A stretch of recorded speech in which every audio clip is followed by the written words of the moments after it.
الرحیم۔ دیکھو بھائی، شب جمعہ ہے، نبی کریم صلی اللہ علیہ وسلم کی بتائی ہوئی باتوں کے اوپر ہم عمل کریں گے، انشاءاللہ دنیا میں بھی سکون اطمینان حاصل ہوگا اور آخرت میں بھی اللہ تبارک و تعالی ہمیں اچھا مقام عطا کرے گا۔ اللہ کے رسول صلی اللہ علیہ وسلم نے فرمایا، بھائی جس نے جمعہ کے دن سورہ کہف پڑھی، اس ہفتے میں اگر دجال نکل جاوے تو اللہ اس کے فتنے سے بھی حفاظت کرے گا۔ روزانہ کے نئے نئے فتنے آتے ہیں میرے بھائیوں، اپنی ذمہ داری سمجھ کے سورہ کہف پڑھو۔ 15ویں پارے میں ہے، آدھا پارہ ہے، 15 سے 20 منٹ کا مسئلہ ہے، بہت بڑا فائدہ ہوگا انشاءاللہ۔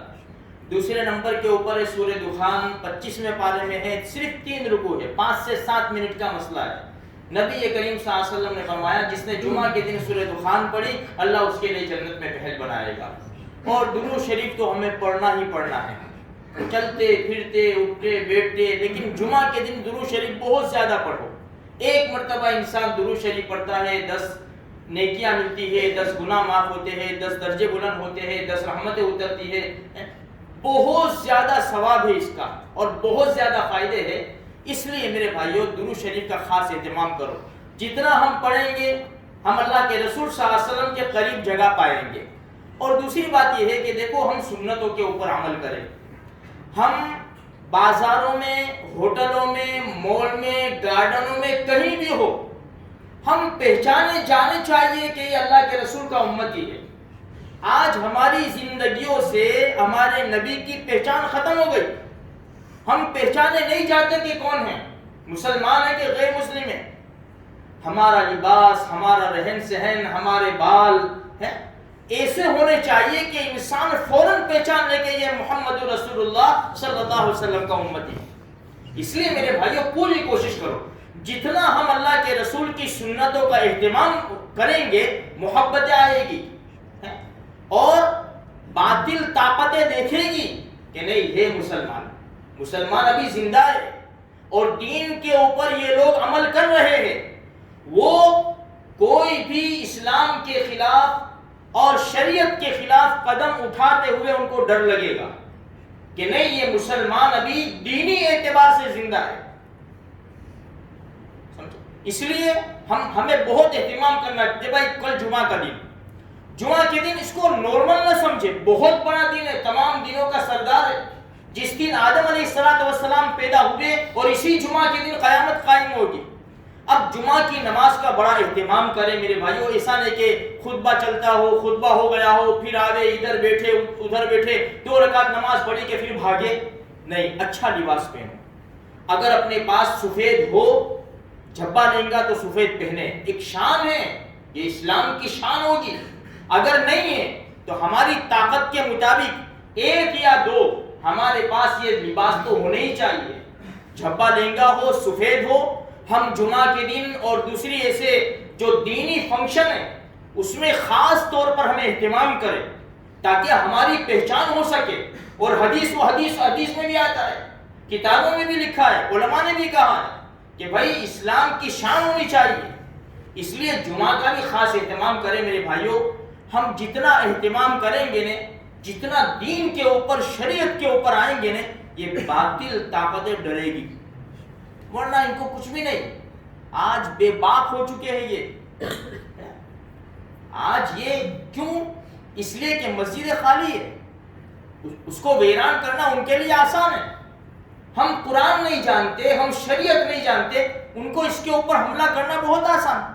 کہ مسلمانوں کو کیا سمجھ پڑتی ہے کہ 2 طلاق نے 3 طلاق کیا ہے؟ ان کو کچھ بھی سمجھ میں نہیں آتا۔ مسلمانوں کو کہاں پتا ہے کہ نماز کے فرض کتنے ہیں، نماز کس وجہ سے ٹوٹ جاتی ہے، کس وجہ سے سجدہ سہو واجب ہوتا ہے، ان کو کہاں پتا؟ یہ تو آتے ہیں امام کے پیچھے نماز پڑھ کے چلے جاتے ہیں۔ یہ ہماری کمی ہے میرے بھائیوں۔ ہاں، اگر ہم اسلام کے اوپر آ گئے اور سچی محبت اللہ اور اس کے رسول کی ہمارے دلوں میں آ گئی نا، اللہ کی قسم یہ باطل طاقت ہم سے بہت ڈرے گی، غلط قدم اٹھاتے ہوئے یہ سوچے گی، ورنہ جو گستاخان رسول ہے ان کا انجام تو برا ہوگا ہی۔ اللہ ان کو تھوڑی چھوڑے گا، لیکن ہم کام آ جاوے، ہماری زبانیں کام آ جاوے، ہمارا مال کام آ جاوے، ہماری جانیں کام آ جاوے، ہمارے لیے خوش نصیبی ہے، ورنہ اللہ تبارک و تعالیٰ ان کو تھوڑی چھوڑے گا۔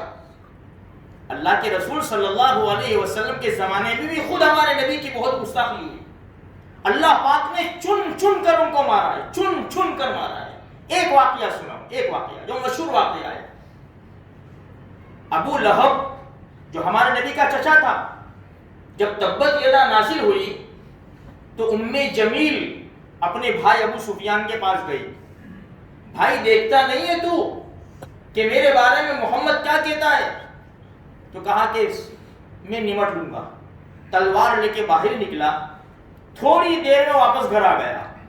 ام جمیل نے کہا کیا وہ قتل کر دیا محمد کو؟ نعوذ باللہ۔ کہا کہ بہن تو کیا یہ چاہتی ہے کہ میرا سر اژدہے کے منہ میں چلا جائے؟ تو کہا کہ نہیں، اگر میں 2 قدم بھی آگے بڑھا تھا محمد کو قتل کرنے کے لیے، اتنا بڑا اژدہا منہ کھولے کھڑا تھا کہ فوراً مجھے میرا سر اس کے منہ میں ڈال دیتا اور میرا کام تمام کر دیتا۔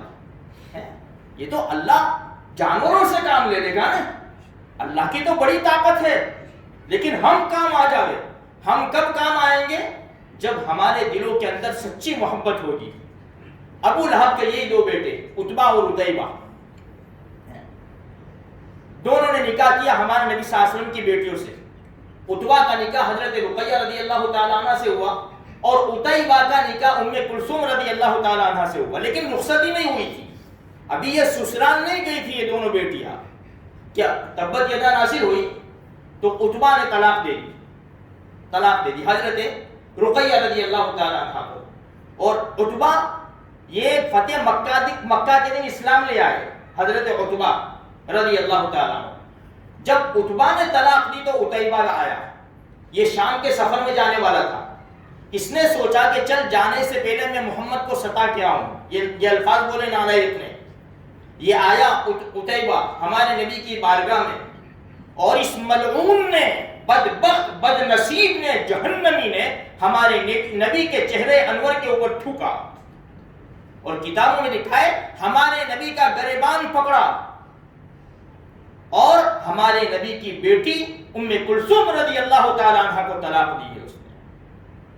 کیا گزری ہوگی میرے بھائیوں، ایک ساتھ میں 2 بیٹیوں کی طلاق ہمارے نبی کی، کیا گزری ہوگی۔ اللہ کے رسول نے جب یہ دیکھا، ابو طالب بھی بیٹھے ہوئے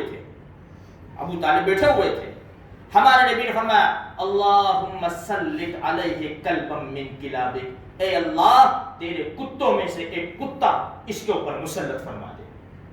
ابو طالب نے کہا عتیبہ کو، کیونکہ وہ بھی بھتیجا ہے، ابو طالب بھی چچا، ابو لہب بھی چچا ہمارے نبی کے، ابو لہب اور ابو طالب بھائی۔ تو ابو طالب نے عتیبہ سے کہا عتیبہ دھیان رکھنا، محمد کی زبان سے بد دعا کے الفاظ نکلے، بچ نہیں سکے گا تو۔ یہ سیدھا گیا اپنے باپ کے پاس۔ یقین تو دیکھو ان کو، یقین تو دیکھو، جتنا یقین ہم کو نہیں ہے، اللہ ہمیں نصیب فرمائے ہمارے نبی کی ذات کے اوپر، اس کو کتنا یقین۔ اپنے باپ کے پاس گیا، ابو لہب کے پاس، ایسا معاملہ ہوا اور محمد نے مجھے بد دعا دی ہے۔ گھبرایا ہو بھی، خیر شام کا سفر تھا، شام کے سفر کے لیے روانہ ہوئے یہ لوگ، ایک جگہ کے اوپر پہنچے، وہاں انہوں نے پڑاؤ ڈالا تو پادری آیا، یہاں پڑاؤ ڈالتے ہو تم؟ یہاں تو جنگل میں سے شیر آتے، جنگل میں سے شیر آتے یہاں تو رات کو، تو کیا کریں گے؟ رات ہو چکی تھی۔ ابو لہب نے سارے مجمع کو جمع کیا، سارے قافلے والوں کو، کہ تمہارے اندر میری عزت کیسی ہے؟ کہ بہت عزت ہے، بہت عزت ہے۔ کیا کرے؟ تو تم کو پتا ہے کہ محمد نے میرے بیٹے کے بارے میں بد دعا کی ہے، تو اب ایسا کرے کہ قافلے کا سارا سامان جمع کرے اور سامان کے اوپر میرے بیٹے عتیبہ کو سلاوے، اور ہم سب سامان کے ارد گرد سوئے، اور ہمارے پاس سارے قافلے کے اونٹوں کو بٹھا دے تاکہ جانور کو بھی آ نہ سکے۔ بڑا اونچا انہوں نے سامان اکٹھا کیا اور رات کو سو گئے۔ لیکن نبی کی زبان سے نکلی ہوئی بد دعا کیسے خالی جا سکتی ہے میرے بھائیو؟ رات ہوئی، شیر آیا جنگل سے، سب کے چہروں کو، اموک لوگوں کے، بعض لوگوں کے چہروں کو سونگا اور سیدھی چھلانگ لگائی، حالانکہ شیر چیتے کی طرح چھلانگ نہیں لگاتا اتنی اونچی، لیکن یہ تو اللہ کے رسول کی بد دعا تھی نے، اس نے سیدھی چھلانگ لگائی اوپر، جو ہمارے نبی کی بد دعا تھی اللہم سلط علیہ کلبا من کلابک، اے اللہ تیرے کتوں میں سے ایک کتا مسلط فرما، اور اس کو پھاڑ ڈالا، عتیبہ کو پھاڑ ڈالا اور سیدھا چلا گیا۔ ابو لہب نے بھی دیکھا، قافلے والوں نے بھی دیکھا، عتیبہ نے مرتے مرتے یہ کہا میں تو کہتا تھا نا کہ محمد اپنے لہجے میں سب سے زیادہ سچا ہے، یہ کہہ کے وہ مرا ہے۔ میرے بھائیوں یہ ہے ہمارے نبی، یہ ہے ہم نہ ستاوے میرے بھائیوں۔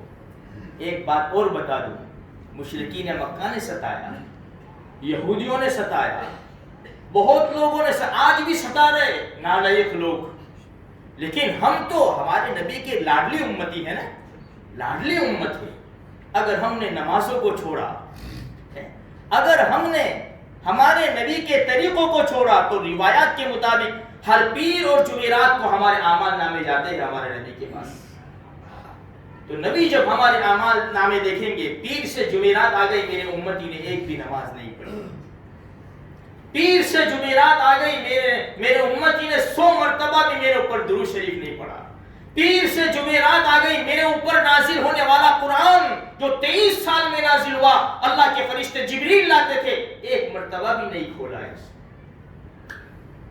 تکلیف نہیں ہوگی ہمارے نبی کو؟